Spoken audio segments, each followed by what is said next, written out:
Hello folks, have you ever wished someone had shared real honest life lessons with you a little earlier in life? Not from a book, but from real experience? Well, today you're about to hear exactly that. I want to introduce a very close friend of mine, a man I deeply respect. He's honest, sincere, and he tells the truth just the way it is. No sugarcoating. He's lived through challenges, learned tough lessons, and gained wisdom that only time can teach. And today, he's here to share those real experiences with you. So listen closely and stay with us till the end. Let's begin.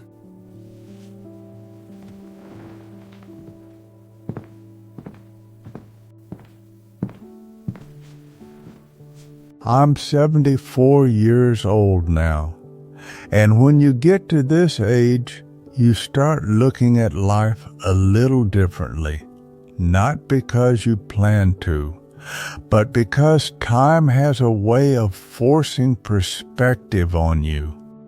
For most of my life, I believed I understood how things worked.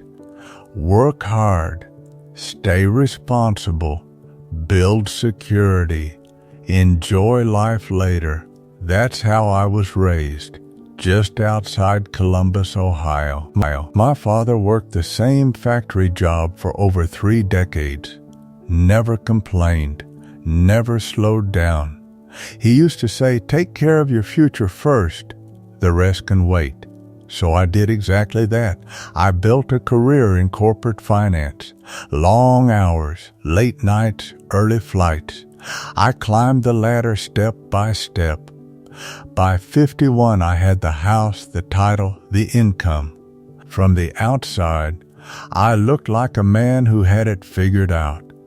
Then one afternoon in Chicago, during a presentation, everything shifted.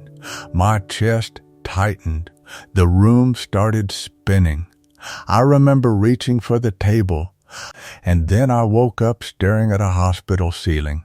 Machines beeping, my wife sitting beside me trying not to cry. The doctor said I was lucky. But lying there, unable to move, unable to check emails, unable to fix anything, for the first time in decades, I had nothing to distract me. And one question kept echoing in my mind. If I had died that day, would I have truly lived? You know what hurts the most? It's not the arguments. It's not the slammed doors. It's not even the harsh words. It's the silence. The kind of silence that fills a house that used to be loud with laughter. A few weeks after my daughter moved back in, things started to change. She wasn't yelling anymore. She wasn't fighting. She was just quiet. She at the dinner table, scrolling on her phone, barely look up, barely say a word. And my grandson, he stopped running into my room in the mornings, stopped asking me to tell him stories, stopped calling me Grandpa Joe. One night I walked past their room, and I heard her crying, soft, like she didn't want anyone to know. That's when it hit me. This wasn't about rules. It wasn't about respect. It wasn't about control. She wasn't fighting me. She was drowning. And instead of throwing her a lifeline, I was building walls. That night, I didn't sleep. I sat in my chair, staring at old family photos, and for the first time in a long time, I asked myself something I didn't want to ask. What if I'm the one who's wrong? I woke up the next morning, October 13th, 2025. I hadn't slept, not a wink. At 74, I thought I'd learned enough about life, but that night made me realize I hadn't learned enough about love. I walked into the kitchen. The sunlight was soft, spilling across the floorboards. She was there, my daughter, coffee untouched, quiet, exhausted. I didn't scold, I didn't lecture, I didn't try to fix her. I just sat down. And I said the words that had been sitting in my chest for far too long. I think I owe you an apology. She looked up at me. Her eyes glimmered. And then she said something that cut straight to the bone. Dad, I didn't need rules. I needed help. That hit me harder than anything else ever could. All those years I thought strength meant being strict, being right, controlling the house, controlling everything. I was wrong. True strength is listening. True strength is showing up. True strength is admitting you're wrong. I reached out and held her hand, and for the first time in weeks, months even, we talked, truly talked. I wasn't trying to fix her life anymore. I was just trying to understand it. At 74, I finally realized something I should have known all along. Sometimes being a good father means learning how to say, I'm sorry. The house didn't change overnight. Healing never does.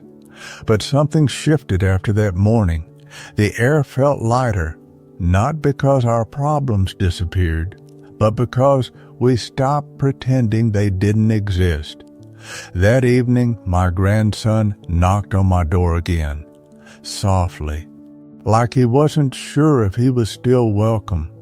I looked up from my chair, the same chair where I had spent so many nights thinking I was right. Come in, I said. He walked over slowly, and for a moment, we just looked at each other. Then he asked, almost in a whisper, Grandpa, are you mad at Mommy anymore? That question broke something inside me. I pulled him close and said, No, buddy, I'm not mad. I'm learning. He didn't fully understand what I meant, but he smiled. And that was enough. Over the next few weeks, I started doing something I hadn't done in years. I listened more than I spoke. I asked questions without preparing counter-arguments in my head.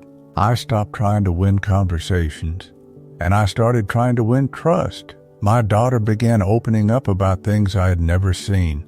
The pressure, the exhaustion, the quiet fear of feeling like she had failed. I realized something humbling. She wasn't weak. She was overwhelmed, and I had mistaken her silence for defiance. At 74, you start to understand that pride is expensive. It costs relationships. It costs connection. It costs time you don't get back.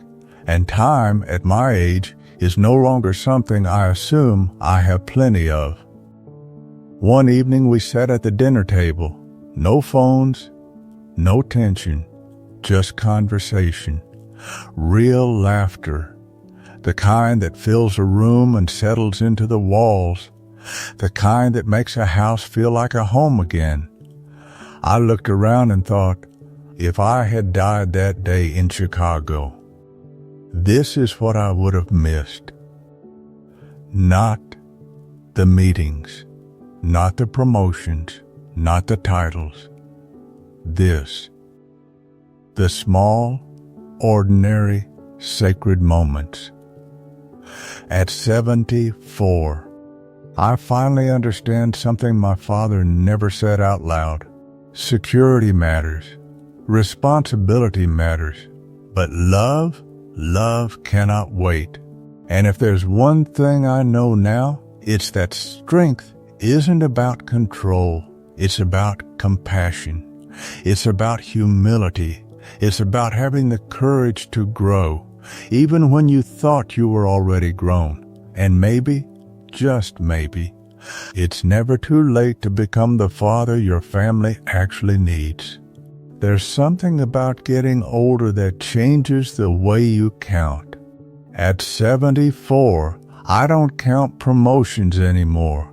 I don't count titles. I don't even count money. I count moments. I count the nights when the house feels warm again. The sound of my grandson laughing down the hallway. The quiet conversations that last longer than they used to.